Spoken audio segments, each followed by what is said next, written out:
Are you looking to simply fill your pockets, or are you looking to dominate the game? Because there are those who only dream about money, and then there are the few, the chosen, who understand that true wealth is the right to compete. In the year 1818, in the city of New York, the majestic Hudson River was not a free space. It was a private preserve. Robert Fulton and Robert Livingston held an ironclad contract, a legal wall that dictated that no one could sail those waters without their blessing. It was an absolute monopoly, protected by the power of the state. But on the opposite shore, a young Cornelius Vanderbilt was about to light a fuse that would change the destiny of an entire nation. Vanderbilt was not an heir. He was a warrior. While the monopoly strangled the people with exorbitant prices, he launched the Bellona, a ship that was fast, efficient, and above all, deeply defiant. At the top of his mast, he did not fly a flag of courtesy, but a war cry. New Jersey must be free. His strategy was not the shadow, it was the light. It was absolute provocation. Facing the threat of the authorities, his voice rang out with an unshakable truth. You want to arrest me? Go ahead, but you'll have to be fast enough to catch me first. For years, Vanderbilt played a legendary game of cat and mouse. He used the power of his engines to outsmart the law on the water, but his true audacity happened in his soul.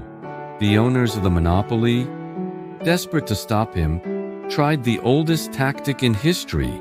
If you can't beat him, buy him. They offered him a life of luxury, a dream salary, and the security of surrendering to them.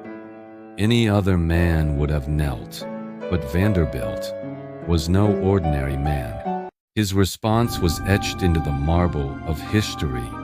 I don't care so much about making money as I do about proving my point and winning.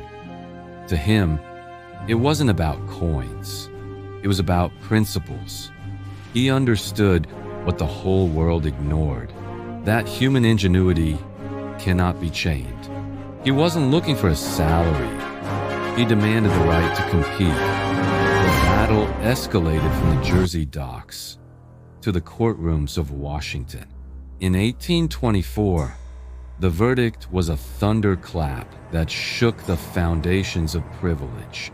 Interstate commerce belongs to the nation, not to the interests of a few. In that instant, the monopoly collapsed, like a house of cards. The benefits were immediate and massive. Before Vanderbilt, the trip between New York and New Brunswick cost $4. After the ruling, the price plummeted to just $1. The cost of moving goods dropped drastically, allowing ordinary people to travel and trade freely for the very first time. Vanderbilt won. He didn't just win the right to sail, he won the moral argument. By breaking the chains of monopoly, prices fell, commerce flourished, and the era of modern capitalism was born. They often say he hid in secret compartments, but the reality is much more powerful. He never needed to hide. His greatest weapon was his visibility. His greatest defense was the law, and his engine was the unshakable conviction that the market, just like New Jersey, must be free.